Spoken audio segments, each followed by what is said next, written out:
Vipassana Center in Gujarat, India, and I have just completed my 10-day course as of today. Today is the 10th day.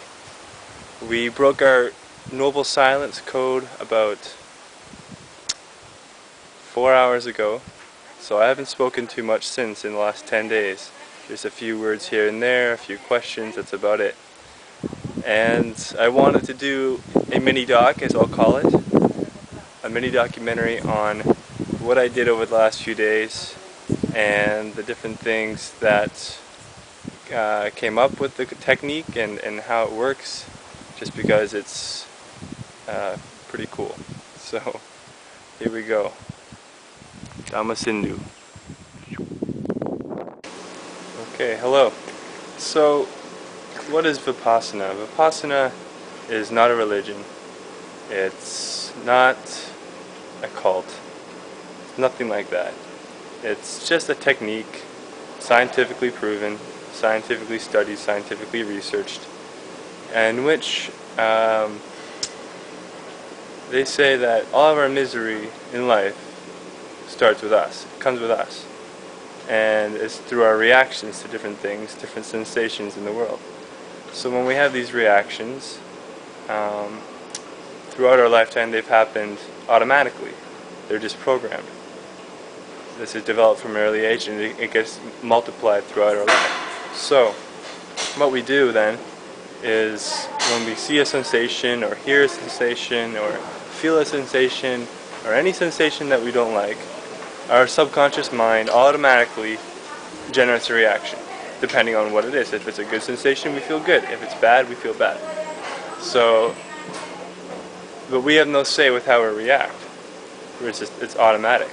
So what we do here is we're going to start to work on the subconscious mind to learn how to just observe the sensations first, and then we can react afterwards. So everything is to be about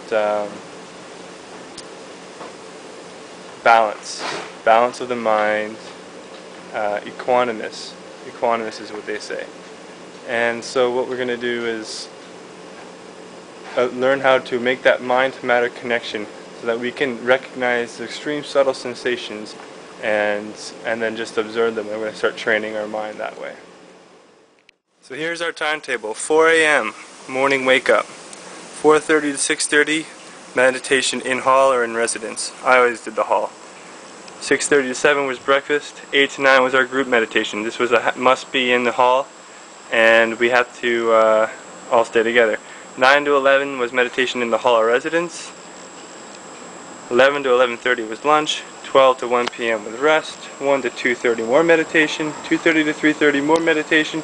3:30 to 5 more meditation. 5 to 5:30 tea break.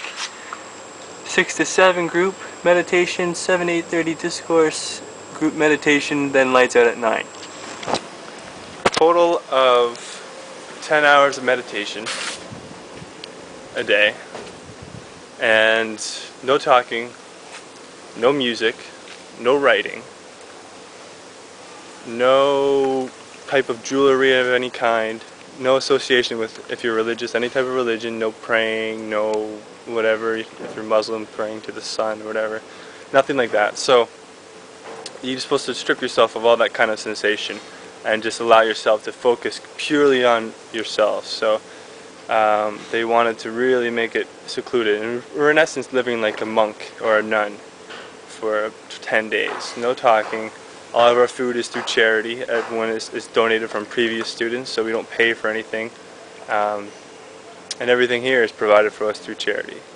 So it's very much so, and that's how they described it, the life of a monk. So this is our dining hall. Sorry I can't get in there right now. But as you can see, the table lines the wall and the chairs face the wall. So we eat and face the white wall 3 times a day. Meals were good though. Solid breakfast, a solid lunch, and then a light dinner. So can't complain about that. Okay, so the first 3 days we started by trying to sharpen our mind. So we did a form of meditation where we began to focus on a single spot, and the spot was in our nose, and look at our respiration, because we wanted to make that connection between mind and matter. So our brain was connecting respiration at first, and then respiration, you'd start to breathe in and you'd feel it on your nostrils, or you'd feel it right here, and I think it's called your septum, but I'm not sure, I have to check my anatomy books. And so we would get subtler and subtler, smaller, feeling the lightest touch of the breath, and then you start feeling different sensations, because you're getting so much focus here, and you're getting to pick up any type of nerves.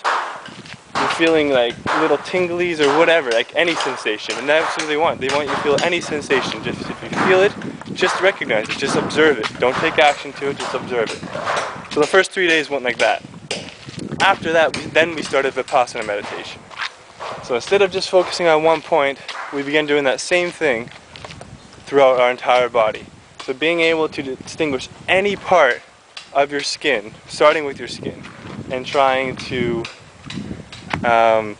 feel any type of sensation, and just recognize the sensation, and then just observe it. Just observe it, don't react to it. If it's a good sensation, just observe, hey, that's a good sensation, it feels warm.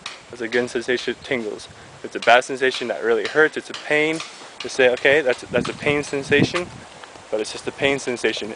And then the thing was to always think that our sensations, like the rest of nature, is impermanent. Everything is impermanent. Everything is in a state of growth and decay. Everything. Whether it be a concrete block, a tree, a human being, everything is in a state of growth or decay. It's either growing or decaying. It's never the same. It's always changing, always changing. Even dirt is always changing. Something's always changing. So that's the same thing with our sensations in our body. They're always changing. So we want to start recognize that all of our sensations are impermanent. And even the most subtle sensations are impermanent. Good and bad, they're impermanent. So what we're eventually doing is, by getting subtler and more subtle with our sensation feelings, we're being able to dig deeper into our subconscious mind and start sending that technique, that learning of to just observe the sensation, to be equanimous to the sensation, and then to just not react right away. So obviously it takes time, takes a lot of time, a lot of practice, but eventually the thought is that once your sensations are just observed equanimously, then you can, it's teaching your subconscious mind to just observe any sensation equanimously. So just observe, that's a good sensation, that person complimented me, that's a nice color that I see, this is a nice texture that I touch, that's a good feeling that I feel. But it's not to react, just to recognize it.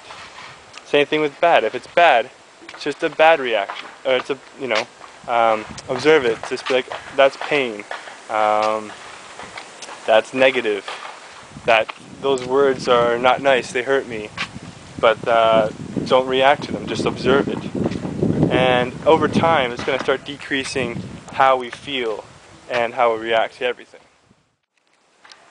So from days 4 to 10, we practice Vipassana. We practice Vipassana for 10 hours a day, and we were eventually taught to meditate even when we're just in our daily life. So when I'm walking, just to be aware of my walking, just to be aware at this present moment, my legs are working and what they feel. Don't have to develop any type of reaction to it, just observe that my legs are walking, that my feet are touching the ground. When we're eating, just observe that, just feel the sensations of picking up the food with your hand and putting the food into your mouth and chewing and then swallowing. So we're feeling all these sensations, and it's just helping our mind in this stage tune into the different sensations and the more subtle sensations that we so easily, especially in North America, get desensitized to. We're extremely desensitized to our nervous system and our feelings and our sensations, and we don't even know it. Watching TV is what I've concluded is one of the examples of how we just completely desensitize from our body. We just watch TV and we don't feel anything really throughout our body unless it's gross enough and it's distinct enough that it's going to make us uncomfortable or something like that.